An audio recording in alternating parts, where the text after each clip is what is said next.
Hello and welcome to part 2 of my Valor Victory walkthrough. Valor Victory is a print and play war game by Barry Doyle. And let's go ahead. Today we're going to cover things that we didn't cover in the first video. So we're going to start with tanks and hopefully make our way to artillery and air support.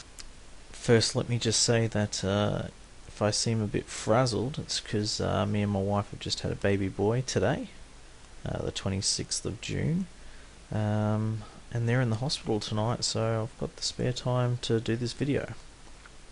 What we have here is a list of unit encounters that exist in Valor Victory, and we had a look at the left column in the first video, as well as support weapons, or at least the light support weapons. And today we're going to be focusing on the counters on the right. Armoured vehicles, hopefully we'll get to guns. So, with armoured vehicles, which we have in the top right here, mostly going to be tanks, but I believe there's a few, like maybe an APC or something along those lines. With armoured vehicles, they are different from infantry units. Essentially, because they're armoured, regular firepower isn't going to get to them, so there's a whole separate anti-tank system at play here. You'll notice that in the top left hand corner of this counter there's a D, and same in the bottom left. The letters are the anti-tank combat system, so and in general, higher the letter, the better. Now, what you've got here is the letter D, so fairly powerful weapon. And if there's a white circle on any of these, it means that it's actually on the turret. So this is talking about the main gun, so the cannon, or whatever you want to call the main gun there, and it's turreted, so it can spin around. There's a 360 machine gun that can spin around, and then you've just got a forward-facing machine gun, which is 3. Doesn't have a circle, so it can only forward fire. I'll show you a diagram of that in a moment. When it comes to your main gun, it has a D firepower, but it also has regular anti-personnel firepower if you're firing onto infantry. Then you're going to have your armor for the vehicle. As you can see, there's front armor and rear armor. I'll show you a diagram of that. Needless to say, the front of the tank is twice as resistant to damage as the back half of the tank. And then down the bottom right hand corner you'll have the movement points that this particular vehicle has allocated. So let's jump into tanks and show you a few things. So here we have a diagram of what's considered the forward firing arc. So essentially it's the square directly in front of the counter, and then you move diagonal in either direction, and anything within that is considered forward firing. So it does mean that you can hit a lot of different things, but it also means that you've got plenty of area where you can't shoot. Now that leads to one of the biggest differences between armoured vehicles or vehicles and infantry, in that they do have a facing. With vehicles or guns, the facing is always the direction that the vehicle is physically facing. Okay, and here's a brief example of how the different guns work. So, if this tank was firing upon a tank or another armoured vehicle, he could only use his anti-tank weapon, which is this D. Now, if he was firing on infantry or anything that's attacked on the anti-personnel chart, if he fired with this main gun, which has 360-degree movement, it would do 12 firepower. If it was within range of the machine gun in any direction, because it's turreted and has 360 degrees, then you would add an additional 4 firepower, so potentially 16, or if the infantry unit was in front of this tank or within its forward firing arc, then it could also attack with that weapon. So 12, 4 and 3 is 19. So potentially 19 firepower, which is damn good. A gun, or what's considered a gun on an AFV, has unlimited range. Machine guns on AFVs have a range of 8 hexes. What we have here is a quick diagram of the armour. So this particular vehicle here has 2 armour ratings, so D for the front, which is the front 3 hexes, C for the rear, and like I mentioned, the higher the number, the higher the letter, the better. Alright, so what I've got here is just a quick, I guess, scenario that we're going to run through. Hopefully it'll highlight a few different rules. I'm not going to run through a whole turn like we did in the previous video. So, like we saw in the previous video, infantry have the ability to, they move anywhere they want. They don't have a facing or anything like that, so they can move anywhere they want. They can shoot anywhere they want, and that's not a problem. So we could move our guys like that if we wanted to, and mark them as moved. Now, tanks and AFVs also get opportunity fire, and this particular vehicle here, if we count up the hexes, 1, 2, 3, 4, 5, 6. So the main cannon has unlimited distance, and the 2 machine guns have 8 hexes. We're well within 8 hexes, and it's also within the firing arc, because the firing arc would go this hex and up and down this way. So we can actually fire with this unit across to this guy in the orchard there. He could also attack with all 3 weapons, seeing as all 3 weapons are within range and within line of sight of this particular vehicle. So if we wanted to do that, we would grab 14 plus 4, 18 plus 3, 21. We'd bring up the chart, just like we would with infantry. Look at where we are. Okay, we're on here, and we would roll 2 dice, which is 7 on plus 1, takes us to 8. On this one here, we'd do two command points worth of damage.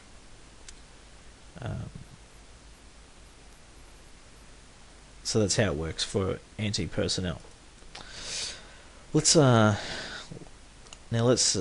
we would normally mark him as fired, but we're not going to in this instance, just to give a demonstration. One of the main things that you need to, the main difference between tanks and infantry is that, like I mentioned, they actually have a facing. Now, vehicles can move forward or backwards. If they reverse, then it costs twice the movement points that it would normally. And so what we'll do is I'll give you an example here. Now, every time they move into a new hex, they can turn up to 3 hex sides. The first one's free. Every hex side after that costs an additional 1 movement point. So, as an example, this guy could move there for 1, there for 2, there for 3, and if he wanted to, he could also turn that 1 for free. So that just cost him 3 movement points. He's got 10, And what we're going to say is we're going to make this German tank attack that tank, but I just want to continue on with this example for a moment. Now this guy here is facing up this way. Now he can't move, or he could move forward, but we don't want him to move forward. He could move back. I also don't want him to do that. What you can do on your turn is not move at all and change your direction any way you want, and that's considered your move. So we're just going to say turn him around and move him there. Say that he's moved. We'll mark this guy's moved as well. Okay, so what we're going to say is move this guy down here, 1 hex side for free, so it cost 1, and then to move into the hex, got a free 1, cost 2, because he turned a second time, so 2 movement points all up. 3, can turn for free because he moved into a new hex. 4, and we'll call that 5, and we might turn there as well. Hopefully that's not too confusing. Hopefully that makes sense for everybody. And then he would get a move token as well. All right. Now what I really want to show you here is how this anti-tank combat works. It's like everything in this system. It's quite simple. It's a really nice system. It works alongside the anti-personnel one. Works very similar. Okay. Alright, so what we're going to do is say this guy moved up to here and he's finished his move. This tank has line of sight of him, and because we're doing tank to tank, these little machine guns aren't going to be able to do anything. And the main gun has unlimited distance, so I'm able to attack this tank. So what we're looking for is we just bring up this anti-tank combat table. So guns at 10 hexes or less means I need to roll 10 or less on 2 die. Definitely at less than 10 hexes, so I roll 2 die. And I rolled a 6 and a 3, which is 9. So that's considered a hit. Alright. Now we need to work out whether I actually did any damage. All we're doing in this instance is this is an E weapon, E strength weapon, and I am hitting the defense of this tank on the front side, which is D. So we look at the tank firepower rating, E, have a look at the defense armor rating, D. So E attack, D defense gets us a kill number of 9. So again, we roll 2 dice. If I roll less than 9, the tank's automatically killed. If I roll higher than 9, nothing happens. And if I roll exactly 9, the tank becomes immobile. I rolled an 8, so that tank dies or gets destroyed. Inanimate objects don't exactly die. Now if I had rolled exactly 9, that tank would have become immobile. If it becomes immobile, what that means is that you need to roll just 1 die, and if you roll a 2 or less, the crew abandons the vehicle and the unit is considered eliminated. While a vehicle is immobilized, whenever it's attacked by any type of attack and the unit survives, the player must see if the crew abandons. Basically, the main effect of an immobilized AFV is that it can't move or change direction, but it can still fire. So it's locked into place.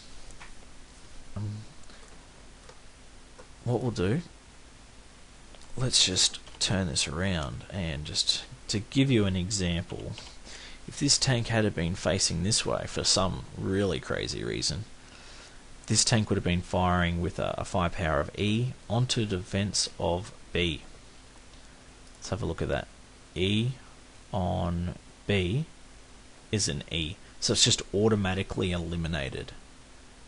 Don't even, well, you roll your first, you would roll 2 dice to see whether it hits, and then providing you hit, the damage it was quite substantial, so it's an automatic kill. So vehicles and facing can matter a great deal. You're kind of going to want to always have your tanks facing forward into the enemy, and preferably not letting them flank you and hit you in the rear. Okay, so I've just dropped a unit here with a bazooka. Now, for all intents and purposes, we'll just say the bazooka is being wielded by these guys. Infantry can definitely attack tanks, however they do need some sort of anti-tank weapon, in which case this bazooka is it. So basically the same sort of situation. We would look at the chart, bring up anti-tank, This unit would be attacking with this bazooka with an anti-tank of D, and we're using an anti-tank weapon, so we need to roll an 8 or less. We roll 2 dice, we got a 6, so that's a hit on the tank. Then we go D versus his front armor, which is E. So D versus E. Kill number's 5, fairly low. So we roll 2 dice. Oh, what do you know? Done it. A 1 and a 2 is a 3. So that actually outright kills that tank. Pretty simple. Obviously, you've still got your range and whatnot there as well. That's a general rundown of how tanks work. Now I'd like to move into artillery and air support.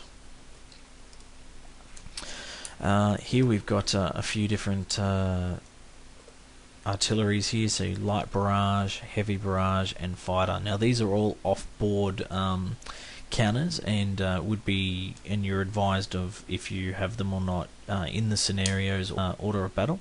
If you're presented with these tokens in a particular scenario, you can use them, and you're just literally playing the token in order to use it. Now with the light and heavy barrages, in order to use it, you need to have an unpinned unit operating as a spotter.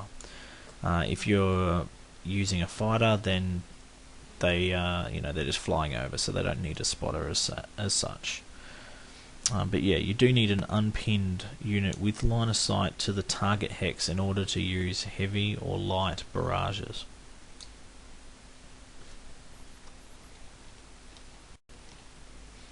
Let's jump to an example of this. So we've got a very similar situation to last time. Now the artillery gets used in your command phase. So in the first video we didn't really discuss anything other than unpinning units in the command phase, but there are a few other things you can do. You can swap weapons between units in the same hex, and you can also use artillery and air support during the command phase. So during this command phase, we'll say it's the American's turn, and for this instance we're going to say that he's got a light barrage. So what we do, in order to use artillery, you need to, like I mentioned, you need to have a spotter who's an unpinned friendly unit of yours that has line of sight to the target. So we've got our riflemen in H1, and we're looking at attacking J2 here. They're unpinned, they've got line of sight, not a problem. So we play our token, and it's used, and we roll 1 die. It's a 3. With the roll of 3, it means that it's landed in that hex and will do damage. Essentially rolling a one-sided die, 4 or less means that it lands in this hex. If you roll a 5, it means it drifts 1 hex. And then if you rolled a 6, it would mean it drifts up to 2 hexes. You then roll a die to determine direction, north normally being 1 and then going counterclockwise. So it is entirely possible that you do this support attack and it actually drifts and lands on your own unit and kills your spotter, meaning that you couldn't continue to do attacks. But in this instance, it did land in where we wanted it to go. We then have a look at the combat, and if we're talking about artillery, we need to roll 8 or less, 2 dice, 2 and 5, so it hit, and now we need to determine if it actually hurts if it actually damages the tank. Now, because it's a large explosion, you take the rear armor rating.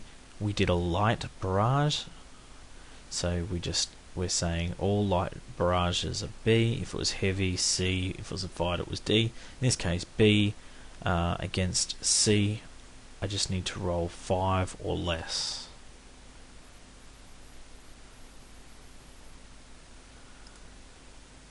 4 and 2 is 6. So it missed. The tank got hit, but it didn't sustain any damage. And that's how artillery works. If it had been a fighter, then you don't need a spotter, because the fighter bomber can just fly over, and the fighter bombers are considered to have line of sight on every hex. And that's where we may leave it, because I feel that I'm rambling. I'm fairly tired. I've been up all night, at the hospital delivering this new baby of ours. Hopefully you enjoy the video, and that it makes sense. And there'll possibly be a third video just to miss any of the things that I haven't gone over. As usual, I'm sure I've made mistakes, so if that's the case, please let me know, and I'll add some notes to the video. Thanks for listening, and goodbye.